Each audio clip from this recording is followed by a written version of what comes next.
Jasonian, a true Stormlight scholar, if I've ever seen one, may have opined in jest. I also think that the Stormfather is going to become one of the heralds.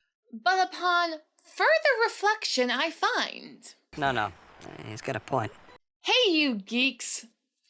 The Oathpact is one of the most fundamental concepts of the Stormlight Archive, and yet it is very loosely explained thus far as we go into Book 5, where we would expect it to appear again.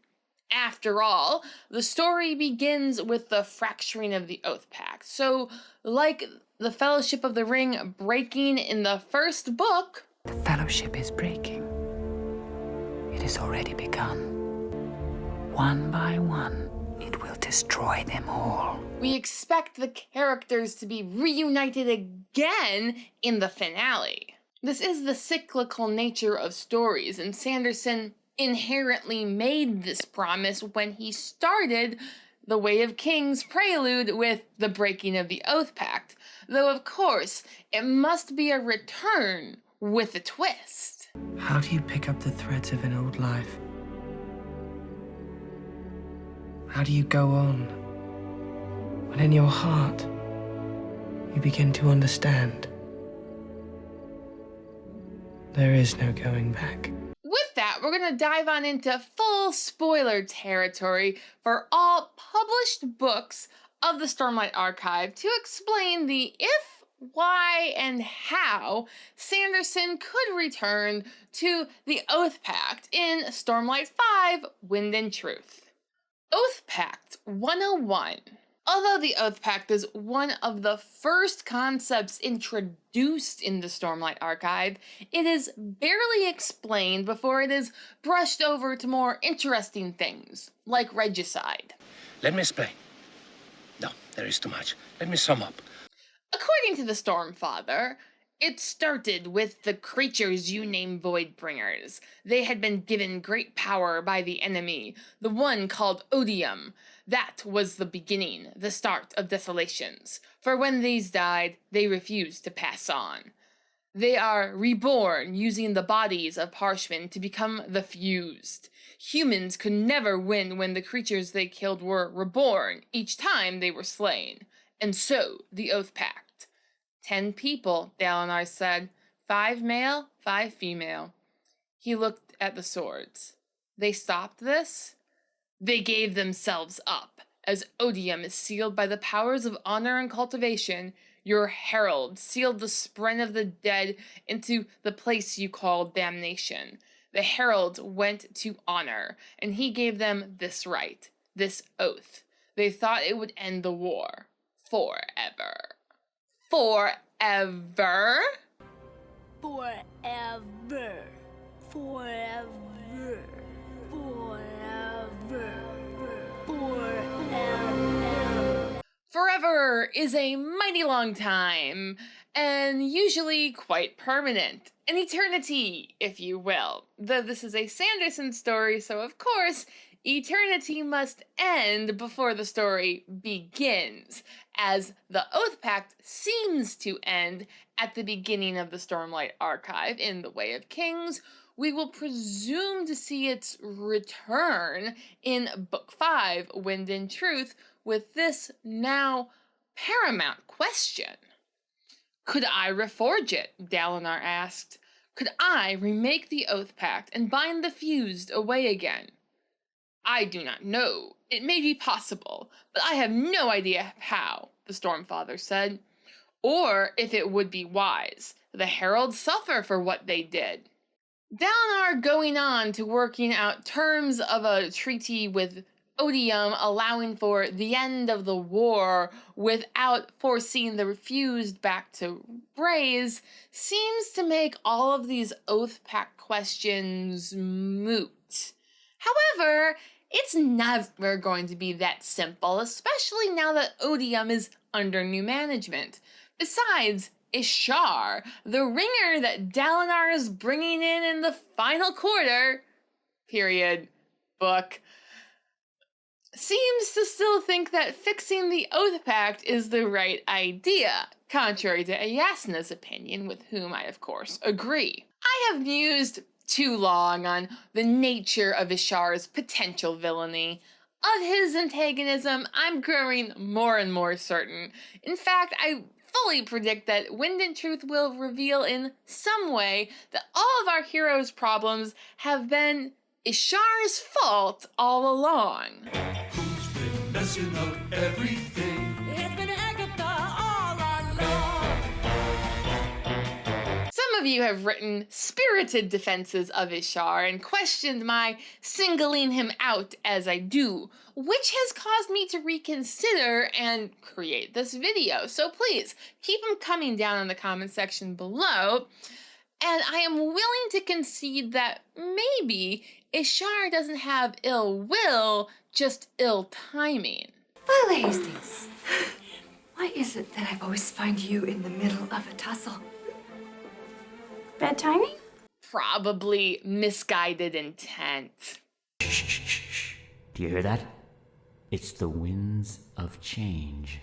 I cannot forget that Ishar, for all his being a herald and founder or organizer of the Knights Radiant, minor deity to the peoples of Roshar, probably wielded the very Dawn Shard that brought about the destruction of Paradise, or at least Ashen, the truth of his actions leading, of course, to the downfall of the very knights he used to uphold. In the days leading to the Recreants, honor was dying. When that generation of knights learned the truth, honor did not support them. He raved, speaking of the Dawn Shards, ancient weapons using to destroy the Tranquiline Halls. Honor promised that Surgebinders would do the same to Roshar. By process of elimination, I'm concluding that the Dawn Shard Ishar used to destroy Ashen is the one still on Roshar, now being held in the person of Risen. The nature of the command inside her, the will of a god to remake things, to demand they be better, the power to change. Thus, hypothetically, if Ishar found honor after abandoning Odium, who had encouraged him to use the Dawn Shard of Change so destructively, Ishar, in his loose form of sanity, may start equivocating the very concept of change to that of odium. I don't want things to change. But you can't stop the change, any more than you can stop the suns from setting. Thus, when he does things like set up the Oathpact, he is always searching for a more permanent and unchanging solution. Honor let the power blind him to the truth, that while Sprennan gods cannot break their oaths, men can and will.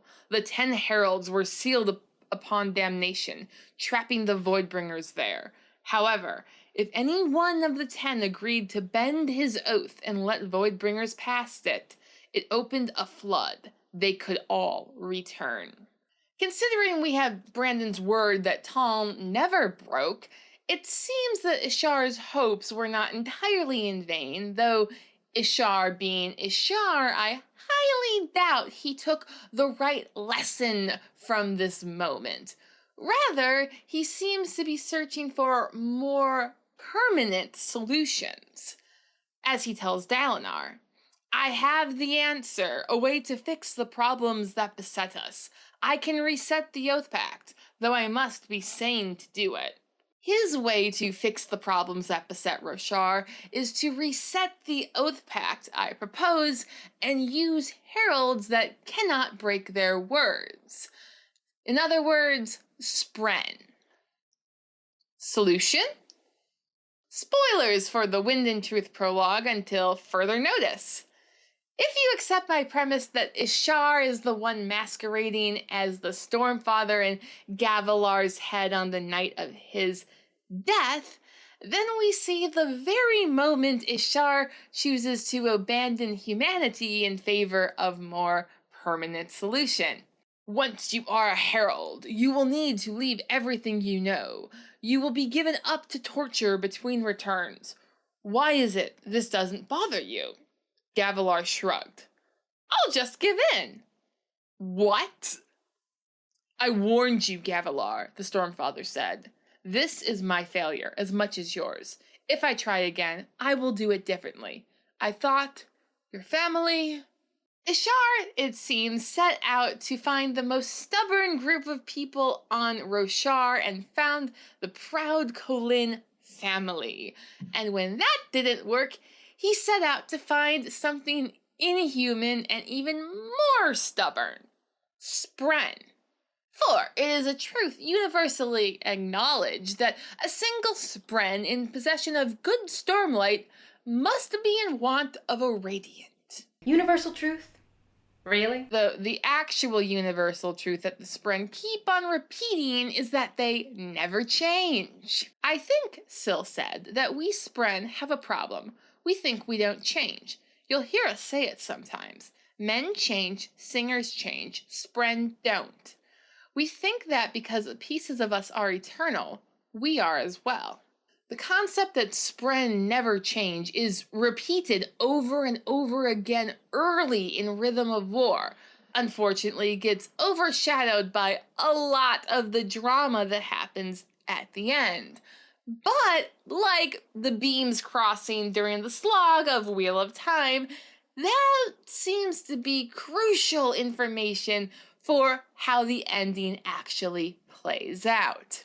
In the end, we discover that Ishar is a bondsmith unchained who uses his power not only to create Honor's perpendicularity at will, but also to give Spren bodies with horrific consequences. Our first Honor Spren lived nearly 15 minutes, a new record, and orders of magnitude longer than all previous attempts. Honor Spren seem to have the most human-like essences when transferred. The organs and muscles form most naturally. We must capture more of them. The fact that Stormlight alone, it seems, has the ability to create new bodies for its cognitive shadows seems to be a very important fact that Sanderson just slipped in on the sly without any great fanfare. At least we have Vasher Zyle's explanation for how endowment does cognitive shadows and returned. Cut off a bit of divinity and leave it alone, eventually it comes alive. And if you let a man die with too invested a soul, or invest him right as he's dying, he'll leave behind a shadow you can nail back onto a body. His own, if you're feeling charitable. Presumably, this is similar enough to what Odium is doing with the Fuse that Zyle hasn't felt the need to further revise his scientific studies of the matter. However, we know that the Heralds can manifest bodies both on Roshar and Braze after they die. When he died, he was sent back. No choice. When he survived the desolation, he was supposed to go back as well. Back to that place that he dreaded. Back to that place of pain and fire. Those fires, those hooks, digging into his flesh anew each day, searing the skin off his arm, and then burning the fat, then driving to the bone. Kalak's memories of being tortured on Braze are a very physical experience, implying that his original body would die on Roshar, and then a new body, his own, would manifest on Braze. And lacking context, the first time this is brought up in the Way of Kings, we do not know how incredibly strange that is. But Ishar might know, and Ishar, seeing Spren as the perfect, unchanging concepts to bear the Oathpact. Some things never change. This is, of course, a terrible idea, but we know from context that Ishar can be pretty persuasive, and from experience that Dalinar can be pretty dumb. So how far down the primrose path can Dalinar be led before he finally comes to his senses? And what would Ishar do if Dalinar defied him? Would he perhaps turn to even more extreme measures to ensure the end of warfare in Roshar? Would he ignore Dalinar's hard work and go to Odium himself? Let me know your thoughts down in the comment section down below. Hope you liked this video. Please like, share, and subscribe if you did. Otherwise, thanks for watching. Bye!